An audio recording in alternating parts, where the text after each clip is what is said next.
যে আজকে আমরা অভিযানে আসছি, আজকেও আপনার বিরুদ্ধে কমপ্লেন পাইলাম। আপনি সরকারি ফির বাইরে অতিরিক্ত টাকা নেন এবং অল্প না, 5,000 10,000 বিভিন্ন বড় বড় অ্যামাউন্ট টাকা নেন।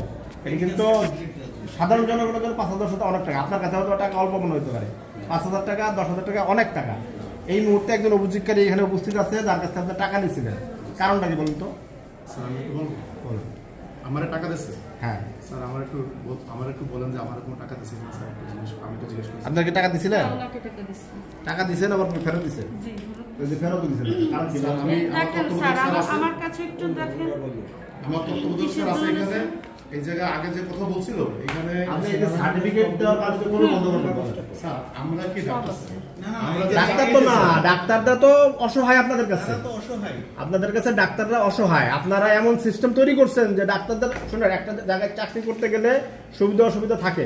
এখন ডাক্তারদের আপনার ব্ল্যাকমেল করা শুরু করছেন যে হ্যাঁ ওনার হয়তো আধা ঘন্টা দেরি হয়েছে, আপনি ডাক্তার বলবেন স্যার আপনার কমপ্লেন করে দেবো, এই বলে তো আপনি তারা ব্ল্যাকমেল করবেন। আপনি তো এই যে যদি আপনার অভিযোগ না পাইতাম তাহলে তো আপনার কন্টিনিউ অভিযোগ পাওয়া যাচ্ছে, আপনি টাকা নিচ্ছেন। আপনি চান আপনাকে আমরা অ্যারেস্ট করি?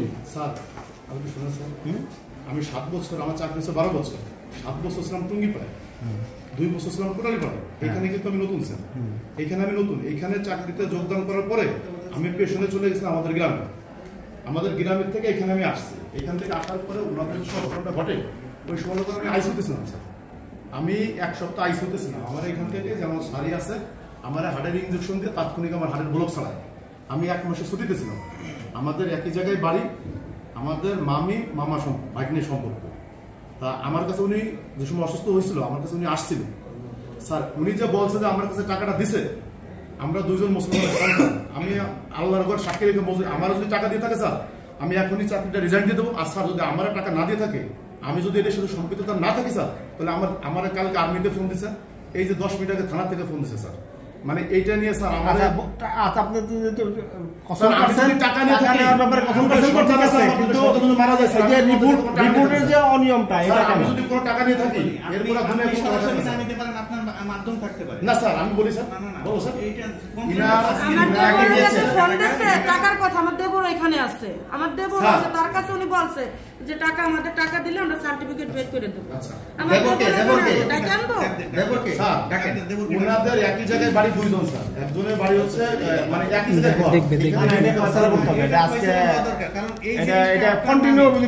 আমাদের পোস্টিং এর পর থেকে আমার অফিসে প্রতি মাসে তার বিরুদ্ধে অভিযোগ আসে। মানে এই যে কথাটা আপনাদের জানালাম স্যার, আমি যে 1টা মাসের জন্য আমি অসুস্থ, আমি হাসপাতালেই নাই, এমনকি আমার ইন্ডিয়া চিকিৎসার জন্য স্যার আমার এখান থেকে ছুটি পাস হয়েছে, আমার হার্টের রিং করে যাবো স্যার। আমি তো এই যে কালকে ফোন দিছে, আমি তাৎক্ষণিক তত্ত্বাবধায়ক স্যার জানাইছি স্যার আমার আর্মি ক্যাম্পের থেকে ফোন দিছে, আজকে 12টা যাইতে হবে স্যার। 10 মিনিট আগে থানার থেকে ফোন দিছে, ওনার একই জায়গায় একই বিষয়টা নিয়ে, মানে সারা করে মানে একজন দুজন তো না, আপনার আত্মীয় বলছে আসছে, আপনার আস্তে আস্তে কথা বলি। এই কে দেখো কে 3-4 দিন আগেও তো একটা বিষয় নিয়ে আসলাম, উনি যে অস্বীকার করতেছে আপনি আমার টাকা দিয়েছেন, আমার হাতে টাকা দিয়েছেন, উনি সার্টিফিকেট ঠিক করে দেবে সেজন্য। সার্টিফিকেট ঠিক করে দেবে, আচ্ছা ওনার হাতে দেন নাই টাকাটা, ওনার কারো প্রতিনিধির কাছে দিবেন না ওনার হাতে? সে বলছে কি যে উনি আমাদের সভাপতি, এনার হাতে দেন, উনি বসেছেন। সভাপতি কে? জিজ্ঞেস করেন কার কি সভাপতি কে? স্যার আমাদের সভাপতি তো শহীদ কে হয়, এটা ওই কুদ্দুস গাজী। হ্যাঁ কুদ্দুস গাজী তো আমাদের, আমার কাছ থেকে নিয়ে তো আপনি ওরা দিয়েছেন। আমি তো টাকা দেবে কুদ্দুস গাজীকে ডাকেন। আপনারা এই যে এই সিন্ডিকেটগুলোর নাম লেখেন, কুদ্দুস গাজী, শহীদ, এগুলো সবগুলোর নাম লেখেন, এগুলো সবগুলোর এই করতে হবে। দেখে আনেন তো, কুদ্দুস গাজীর আনেন স্যার। দেখেন আমি এটা কমপ্লেইন করেছি, ডিসি স্যার নিজে সই করছে।